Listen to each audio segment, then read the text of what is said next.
Good morning. Today is Friday, the 4th, I believe, the 4th of May, 2024. We continue with our Tanya, lessons.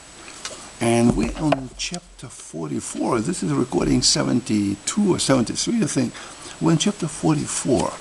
We talked about basically, Tanya now talks about methods to connect to God, to become one with God, and also to exert these methods to make your life more fulfilling, more meaningful, and more helpful to you and to the community and to other people. Tanya talks about how to do it.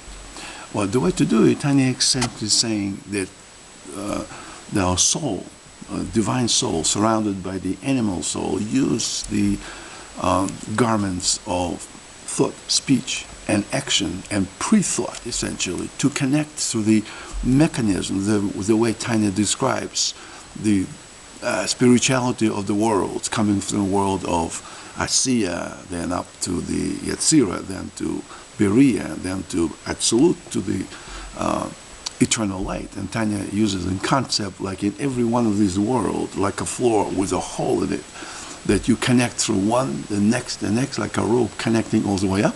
And you bring, by the Torah studies and by prayer, you bring the soul higher level of elevation, and by the good deeds, by mitzvot, you bring the divine light down, so you kind of meet in between, so to speak.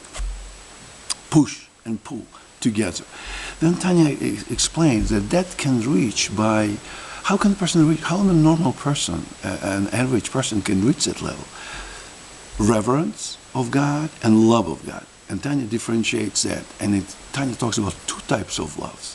The first, Tanya says, you have to have reverence, meaning you have to have a mechanical effort. If you've never been to a synagogue, you never did anything spiritual, you have to at some point sit down and say, or maybe somebody happens to ask you, or what happens now in America, for example, in the campuses of colleges, anti-Semitism makes even non-religious Jews that almost fully assimilated, almost fully lost any connection with a Jewish background. All of a sudden, the guy comes in and he's got a Jewish nose, and the anti-Semites yelling at him. So that's something, maybe I should start thinking about my background.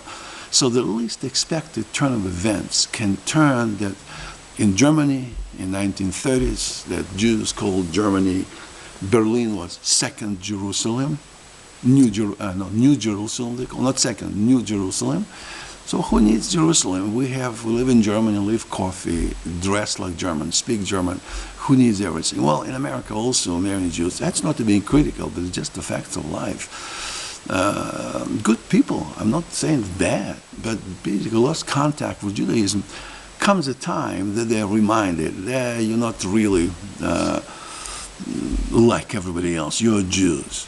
And the guy who at least, even not looking like a Jew, looking like a... something triggers that. So in order to start your process of connecting to God, you have to have either internal or external factors. Somehow, either you decided on your own, or society pushed you into that, essentially, in the society in which you live. Anti-Semitism raised its ugly hand and pushed you into this, unfortunately, but that's war.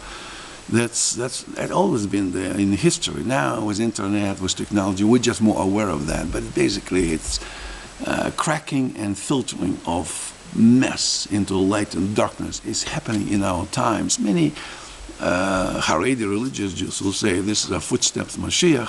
Non-religious Jews scratching their head and saying, what the heck is going on with the world? So in any case, there's some thought and confusion is going on, and it will give place, it will be replaced by light. But in the meantime, it is a storm before the still, or the still before the storm, but that's now, the storm is coming, and it will have to come and become creates unity among the Jews, and ultimately will become unity of a whole society. And that is, so that initial step, just simply, let's say, what chapter of Torah do you want me to learn? What prayers do I say? How do I light Shabbat candles? Do I invite my Jewish friends for the Shabbat a little bit? So you do small steps, little by little.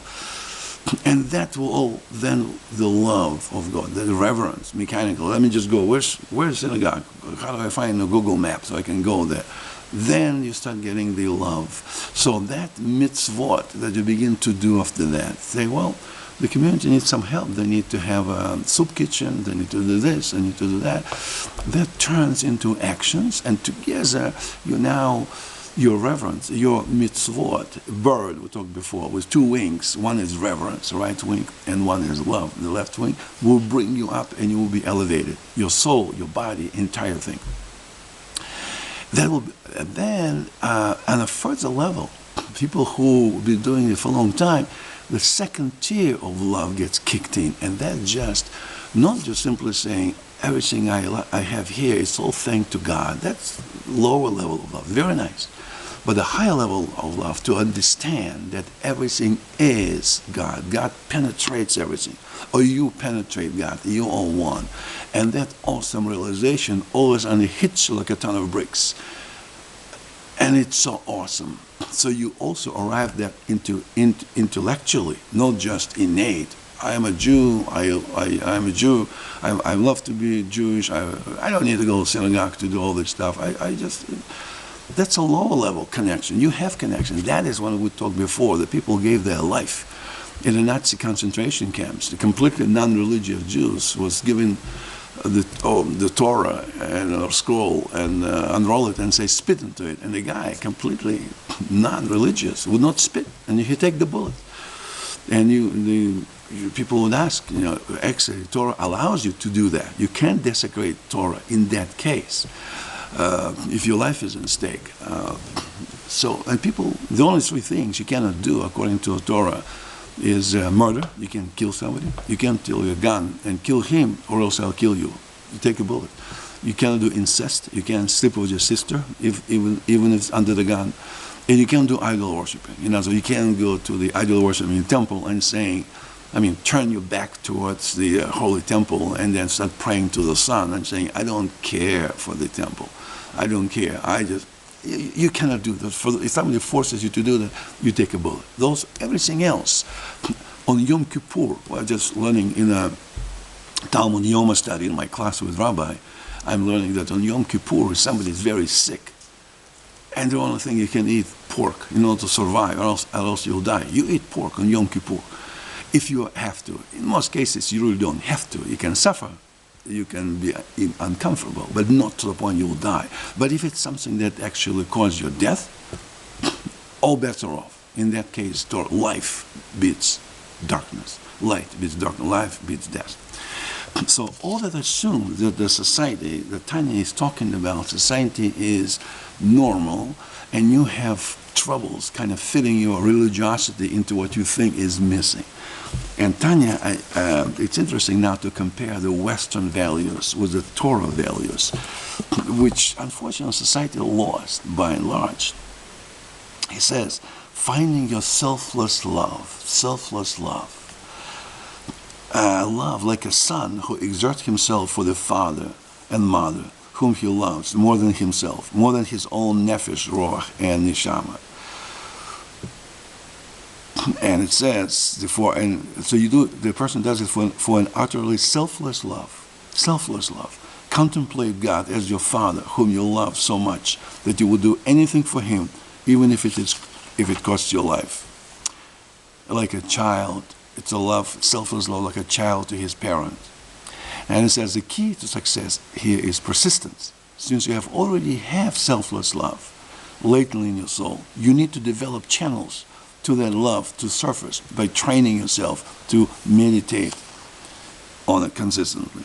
Then Tanya says, don't worry, you'll get there. If somebody says, I'll never get there, too late for me, Tanya says, yes, you can. Because God is aware of the limitations holding you back from producing authentic emotions through meditation. He will assist your mitzvot to develop the necessary wings from the imperfect results of your meditations to lift you up there. Again, talk about the sons. It's like the early example of the king's joy from his sons returning after being released from the prison. Divine will is fulfilled by both these two dynamics together, lifting the world up to God and by drawing the divine line down to the God. So now you think about it, that those of you listening to this, and you can say, well, it's a sixth commandment, honor your parents, honor your father and mother, and it's five commandments, fifth commandment, five commandments on the right side of the Torah, they're God related, and 5 from 6 to 10 on the left, which is man-to-man relationship. And respect doesn't say love your parents, but honor, not love. You love the God, but parents, you don't have to love necessarily. It would be nice if you do, but it's respect, honor. And in today's society, let's say when children grow up and they have kids, so you have, let's say, several boys and girls. They're all in their 30s or 40s or 50s, and you are 60 or 70 like this. You're retiring, and you live in New York, and the kids are one in Chicago, one in Los Angeles, one somewhere else. You get occasional calls. You say, hi, how are you doing? You have connections, but you miss that. Society is supposed to be living, the family is supposed to be living basically close. Like in Israel, it's very possible. Country is small. If somebody's living in Tel Aviv, and the kid's living in Ramat Gan, or in Beersheba, or in Haifa, even though it's a couple of hours drive, but it's still close. For the holidays, you all get together. But you live in New York, and the kids are in Sweden, and another in Los Angeles, somebody else in Australia, and your brother is in Norway, and sister is in Philippines. It's very difficult kind of to get together really for the holidays, and family slowly disintegrates. And then, listen, I develop my own friends and all own connections. When was the last time you called your dad? When was the last time you called your mom? What the last time you called your brother? Oh, I don't have time for that. I'm not even talking about when the relationship was strained. We talked about before. When I don't want to call my dad because, he's mean. He's crazy. He's into this religion. He was praying all day long. I don't have time for this. Every time I talk to him, he always tells me about the Torah and prayers and all this. I had enough of that. It's true. You can suffocate your children with too much religiosity. When you're with a family, you can talk about religion, you can pray together, but you also go and see the baseball game, you also go to the beach, you also talk about work, you go for a walk, you picnic in the park, shoot the ball in a hoop in a basketball court. So you have spent time with the grandchildren, but think about it all the time. The father and mother and children and grandparents, those three generations must be in close proximity. It's excellent influence on the grandchildren. Grandfather taking the grandkid to fishing. Well, it's ideal, anecdotal thing. What a relationship. Kids go to work, and grandpa and grandchildren go fishing, or go strawberry gathering, or something like that. But today, this concept of togetherness, listen, before people felt uncomfortable with this, and now it's normal. If you feel otherwise, you're a screwball. You don't understand what's going on here. What do you mean? I mean, after I finished college, I go on my own. How did you act? What do you expect me to call you, Mom? I mean, I'm too busy. There's no offense. We love you, but we're busy. When was the last time we called?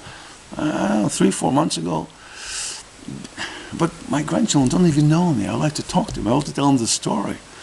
Can I tell them the story? At least call me on a Zoom so I can tell them. I don't have time for that. Well, little by little, how do you expect the grandkids to know you? And why do they need to know you? Your children, why do they need to know you? They know you live in Philippines, and by the way, you moved to Philippines, not us, so you're complaining. So we find it's almost like the doctor who gives the patient advice. You have to take this medicine so you don't catch cold. And the person doesn't. And then he goes out, catches cold, goes to the doctor and say, doctor, help me. And the doctor says, I'm not going to help you. Go get treated by another doctor. I told you to take medicine. So even if you make mistakes, the doctor still have to help you. So even if we make mistakes, parents make mistakes, children make mistakes, grandchildren make mistakes, but even under these circumstances, in any given time, no matter what the past background was, you learn from this background, but you still try to move forward and reconnect, to do teshuvah, do repentance, and say, well, now the family is the way it is. How can we, even under these circumstances, to get closer? Fine, we cannot come every Shabbat to get together, but can we call a couple of times a week? If you're walking the granddaughter to the kindergarten for 5 minutes, can you pick up the phone and say, hey, listen, we're just walking, Mom, I'm walking with a granddaughter to the kindergarten, and we only have 2 minutes. Say hi. Here, say hello to Grandpa. Hi, Grandpa. All right, we got to go. Something like that. How much time does that take? It's not in our psyche in Western society anymore, even to think that's important. When you're walking your grandkids to school, you're thinking about the project today, the meetings coming up, things like that. Do you have your lunch pack ready? Do you have everything? Are you ready? Do you get your shoes for the dancing class today, honey? Yeah, okay. That's a very nice conversation. And when you think about how did we treat our parents, probably the same way. Well, it's a payback time. How is then your kids will treat them? Probably the same way as their parents treated grandparents. History repeats itself. So Tanya assumes that the son's love to the father, the children's love to the parents, is ideal. It's normal. Because Tanya is writing several hundred years ago where that concept was alive. Today, in America, in France, in England, in anywhere in the world, it lost its connection. We lost its connection. Materiality, we're not against materiality. We're not against having a car and a good house and clean house and good food. But if that becomes number one priority and the relationship with the family disappear or weaken so much that you don't think it's important, then it's time to think that maybe sit down one day, slap yourself on the forehead and say, what the heck am I doing? What am I going to tell the Almighty when I show up many years from now?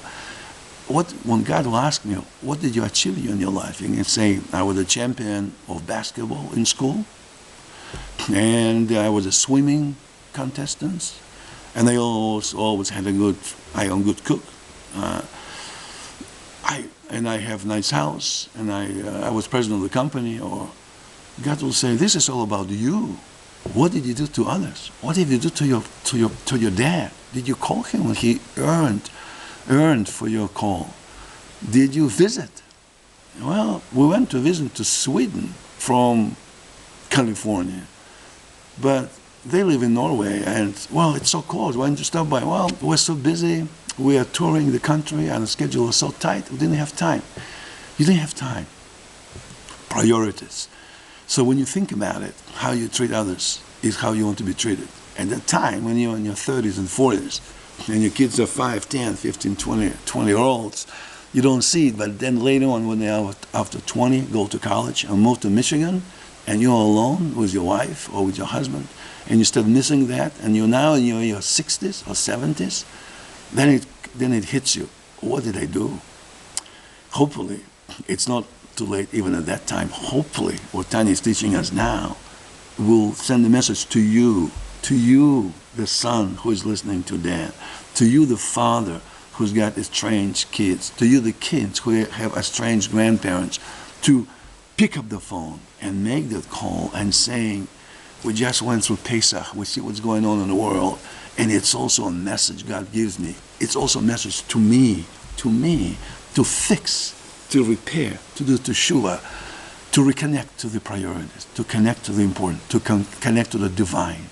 And that means to reconnect relationship with your parents, with your children, with your grandchildren, with your sisters, siblings, brothers, that you felt is not you lost roots with, lost connection, but kind of didn't fell into the priority number 3 or 4 or 5, or not priority at all. Make this effort, overcome your ego, and try to say, listen, let's talk. I'm sorry. What can we do now before we go up to the report stage to reconnect? That is a practicality of connection of Tanya.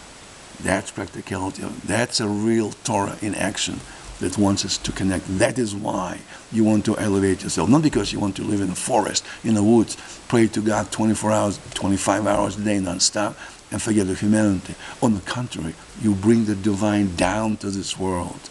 Not the world up to the divine, but divine down to this world. That's why Hashem created a multi-world structure. And the lowest of them, that is void of divine, must be eliminated. Like we say in our prayers every morning, that on Shabbos, that you gave the Shemayim, Adonai, Shemayim, heavens to the divine, but earth is to the human beings, to the man. And because we humans have to, it's our charter, not the charter of the animals or mountains or stones, but the humans are created last. On the 6 days, Adam was created. Adam was created on the 6 days, after everything else was created, at the final stage. And that final stage had a mission. And if we fail these missions, then our life is incomplete. Then our life is just simply live through the life to have the most pleasure from it. That's a Greek philosophy. Aristotle, Plato, how do you go through life to get the most pleasure? The most pleasure in life you get, that's subjective. That's a Greek philosophy. Well, Greek culture created a lot of nice things, philosophy and armies and books. But it's basically, how do I make my life the most pleasurable? Judaism talks about how do I make life in the world more illuminated? How do I help? What is my mission in the society, in our group, to create, to help another person, to help my parent, to help my friend, to help the neighbor? It's not all about me. It's about the world. It's about the society. It's about making light, illuminating the darkness. I hope you hear the message. I hope kids, I hope grandkids, I hope brothers and sisters, I hope neighbors, I hope you hear that and you extend your hand and heart to join. This is why Tanya is saying it is the reverence of God has to come first before the love of God. You have to make an effort. That innate love that you have is there, but you have to take it out and make it real, actionable. That is what God wants from us. I hope it helps. I hope today will be the day when you pick up the long, rusted phone and make a call, not to your boss to say what time is the meeting, but to your grandmother and say, how you doing, Grandma? I haven't talked to you for a while. I know you need my connection. And now I'm thinking, I need that too. And that is where you see God. Those times is what you mean, what Torah means. You see the face of God. That is how you see the face of God. And don't die. That is our mission. That is your mission. Shabbat Shalom. We'll catch up on Sunday. Have a great day. Shabbat Shalom. Amen.